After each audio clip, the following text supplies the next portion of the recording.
Welcome to another video. और ये है सोलो लेवलिंग के सीजन 2 के एपिसोड 9 का रिव्यू। तो अब तक की कहानी में जिन्बो को मिल जाता है purified blood of demon monarch Baran का, जिससे वो बना सकता है फाइनली एलेक्सर ऑफ लाइफ, जिसे बनाने के दौरान वो जान पाता है कि वो उतनी मात्रा में बना पाएगा जितनी उसकी इंटेलिजेंस होगी। जहाँ फिर आगे जिन्बो उसके प्रोसीजर को शुरू करता है और जिन्बो को उससे मिलते हैं 6 एलेक्सर ऑफ लाइफ, जिसके बनने के बाद जिन्बो के दिमाग में सिर्फ यही सवाल घूमता है कि क्या वो उसकी मॉम की बीमारी ठीक कर पाएगा। जिस सब दौरान आयरन वहाँ हारे ड्रैगन को उठाकर उस तरफ ले आता है, जिसे फिर जिन्बो अपनी शैडो आर्मी का हिस्सा बनाने में कामयाब होता है। पर जिन्बो भूल चुका होता है कि इस ड्रैगन का असली नाम आखिर क्या था। जहाँ जिन्बो बिल्कुल मेरी तरह नाम याद रखने के मामले में, पर खैर जिन्बो उसका नाम रखता है काइसेल। जहाँ वैसे एसिल काफ़ी खुश होती है काइसेल को देखकर कि वो उसे घर तक उसे जल्दी छोड़ देगा और फिर जिन्बो वहाँ पर पार्टी में शामिल हो सकता है। पर जिन्बो का ध्यान उसकी बातों पर नहीं होता, उसका ध्यान होता है कि क्या उसे कोई नया रियून स्टोन मिला है। और जिस रियून स्टोन को इस्तेमाल करने के बाद जिन्बो को मिलती है नई स्किल, जिसके लिए उसे 0 माना पॉइंट इस्तेमाल करना पड़ेगा। और वो स्किल होती है शैडो एक्सचेंज की, जिसके इस्तेमाल से जिन्बो अपने शैडो सोल्जर्स के साथ जगह बदल सकता है। और जिस स्किल का इस्तेमाल करते हुए जिन्बो वहाँ से निकलने वाला होता है और उम्मीद करता है अगर किस्मत रही तो दोबारा मिलेगा एसिल से। जहाँ एसिल उसे कहने की कोशिश करती है कि मैं, पर उसकी बात पूरी नहीं हो पाती और जिन्बो वापस पहुंच जाता है। हाँ, पर यह स्किल 3 घंटे में एक बार इस्तेमाल की जा सकती है। जहाँ बाकी का सफ़र जिन्बो काइसेल के ऊपर बैठकर करता है। खैर आगे चेयरमैन को प्लानिंग करते हैं कि कैसे वो सामना करेंगे एंड्स का, जो खैर कांटेक्ट नहीं बना पाया अब तक जिन्बो के साथ, क्योंकि वो बंदा फिलहाल नेटवर्क कवरेज एरिया से काफ़ी ज़्यादा बाहर है। पर खैर आगे हम मिल पाते हैं एक और एस रैंक के हंटर से, जिसने जोजो आइलैंड में हुए इंसिडेंट्स को देखकर रिटायरमेंट ले ली, जो अब अपनी ज़िंदगी को एक अलग मोड़ में देखना चाहता है। वो अब हंटर बनकर नहीं, एक आम इंसान बनकर जीना चाहता है, जो चाहता है कि स्कूल टीचर बनकर हिस्ट्री पढ़ाना, क्योंकि हंटर बनकर उन खून खराबों को देखना इसके लिए काफ़ी मुश्किल था। जो मानता है कि जंग सिर्फ इतिहास का हिस्सा होना चाहिए और कहीं ना कहीं ये चीज़ें सच भी होती अगर हंटर्स अवेकन नहीं होते और डंजन जैसा कुछ भी नहीं आता, तो ये सब शायद एक सामान्य जिंदगी ही जीते। जो क्या काम करेंगे और कैसे काम करेंगे वो उनकी अलग अलग चॉइस होती। जहाँ अभी इस वक्त कुछ लोग डंजन क्लियर करते हैं इंसानियत की भलाई के लिए, तो वहीं कुछ लोगों को वैसा करने में मज़ा आता है। और फिर हम बढ़ते जिन्बो की ओर, जो हॉस्पिटल में बैठे अपनी मॉम के पास बैठकर सिर्फ ये सोचता है कि जाने अनजाने में उसने अपनी मम्मी को काफ़ी तकलीफ पहुंचाई थी, जिसमें से एक है उनके गर्दन में बना हुआ जलने का निशान, जहाँ वो सिर्फ उसके वजह से जली थी। और फिर एक समय आया जिसके बाद वो एक ऐसी नींद में पहुंची जिससे उठना उनके लिए काफ़ी मुश्किल था। जो सब समय उसके लिए काफ़ी तकलीफ से भरा हुआ था, अपनी मॉम के बिना रह पाना उसके लिए काफ़ी मुश्किल था। और इस मोमेंट को हर एक लड़का महसूस कर सकता है। जो पल काफ़ी हद तक इमोशनल था, जहाँ जिन्बो के दिमाग में कई सवाल चल रहे थे कि क्या ये तरीका काम करेगा, क्या ये एलेक्सर ऑफ लाइफ उन्हें ठीक कर देगा। और सिस्टम के इतने सारे चमत्कार को देखते हुए जिन्बो इस पर यकीन करता है और उसका इस्तेमाल करता है अपनी मॉम पर, जिन्हें वो उठाकर उन्हें एलेक्सर ऑफ लाइफ पिलाने जाता है, जिस पर जिन्बो के हाथ कांपने शुरू हो जाते हैं।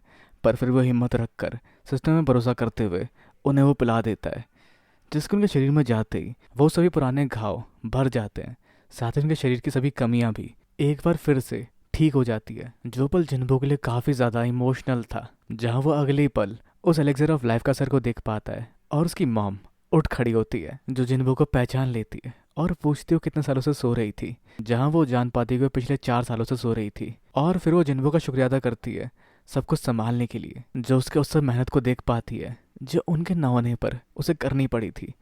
जिस एक पल में जिन्बो टूट पड़ता है और रोने लगता है क्योंकि वो सारी मुसीबतें उसके लिए कुछ नहीं थी। वो बस अपनी मॉम को फिर से पहले की तरह ठीक ठाक देखना चाहता था। खैर आगे डॉक्टर भी जान पाते हैं कि कोई शख्स उस बीमारी से उठ खड़ा हुआ है, वो भी बिल्कुल स्वस्थ, और उसे अब इन्हें डिस्चार्ज करना पड़ेगा। खैर जहाँ जिना भी अपनी मॉम को सही सलामत देखकर फूट फूट कर रोने लगती है। और आगे हम देख पाते हैं अनाउंसमेंट जो कि वो जीजू आइलैंड पर जाने के लिए कर रहे हैं, जहाँ उन्हें उस खतरे का सामना करना पड़ेगा ताकि कोई खतरा इनके ऊपर ना मंडराए। जिस सबको देखकर एक ऐसे रैंक के रिटायर हंटर को भी लगता है कि शायद अब उसे भी वापसी करनी चाहिए। और वहीं जिन्बो अपने घर लौटता है, जहाँ घर वाले काम शुरू होते हैं क्योंकि सफाई बिल्कुल नहीं थी घर पर, जिस सबको साथ मिलकर करते हैं। और कहीं ना कहीं जिन्होंने परिवार को देखकर उनमें एकता देख पाता है। पर जिन्बो को अपने अंदर वो पहले वाला एहसास नहीं लगता, जो अब पहले से काफ़ी हद तक बदल गया है, जिसे हमेशा से यही सब चाहिए था। पर हंटर बनने के बाद उसने शायद वो लाइन क्रॉस कर दी जो उसे नहीं करनी चाहिए थी। खैर जहाँ आके जिन्बो की मॉम उसके पापा के बारे में पूछती है कि क्या उन्होंने उन्हें कांटेक्ट किया, और वो जान पाते कि जिन्बो भी एक हंटर है और उसके पापा भी फायर फाइटर हुआ करते थे हंटर बनने से पहले,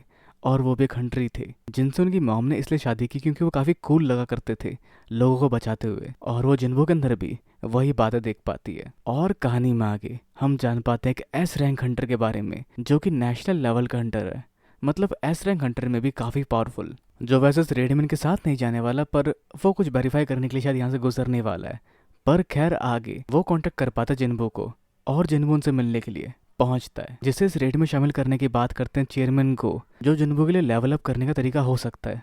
पर फिर भी कहीं ना कहीं अब उसे सबकी ज़रूरत महसूस नहीं होती। अगर वो उसकी मॉम के जागने से पहले वाली बात होती तो शायद वो पक्का करता, पर इससे पहले जिन्बो उस पर अपना फैसला ले, उसे कहीं दूर से मैजिकल पावर महसूस होती है, जो मैजिकल पावर उनके जिम्नेजियम से आ रही है, जहाँ एस रैंक के हंटर्स आपस में ट्रेनिंग कर रहे हैं, जहाँ वैसे प्रेसिडेंट बेग की शक्तियों के बारे में काफ़ी कुछ जानने को मिलता है, जो शक्तियाँ बढ़ाने पर ट्रांसफॉर्म हो जाते हैं। खैर वहाँ और भी हंटर्स मौजूद होते हैं, साथ ही जापान के एस रैंक हंटर्स और उनके गिल्ड मास्टर कोतो रियूजी भी।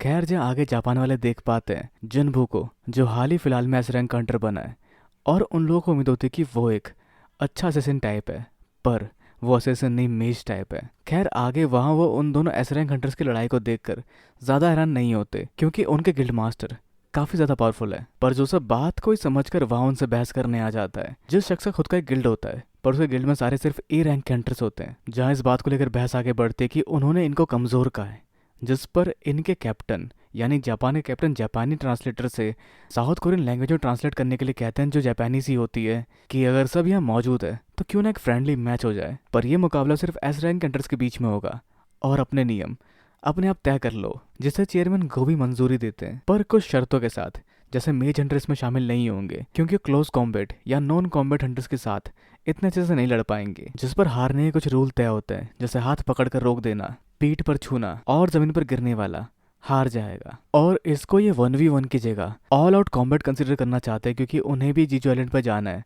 जहाँ चीज़ें बिल्कुल ऐसी केओटिक होने वाली है। और इसके साथ ही साउथ कोरियन हंटर्स और जापानीज हंटर के बीच में ये मुकाबला तय होने के लिए टीम बढ़ जाती है, और शुरू होने वाला होता है ये मुकाबला, जो शुरू नहीं होता, जिसके लिए हमें अगले एपिसोड का इंतजार करना पड़ेगा। और वहाँ हम शायद देख पाएंगे किसी को बेकाबू होते हुए, और मे बी इन सब के बीच में जिन्बो को घुसते हुए। पर अब आप क्या सोचते हैं क्या हो सकता है आगे कहानी में सोलो लेवलिंग के सीजन 2 के एपिसोड 10 के? तो अपने विचार नीचे कमेंट में बिल्कुल ना भूलें, वीडियो को लाइक शेयर सब्सक्राइब करना भी बिल्कुल ना भूलें। तो अगली मिलता है अगली वीडियो में। Sayonara and have a nice day.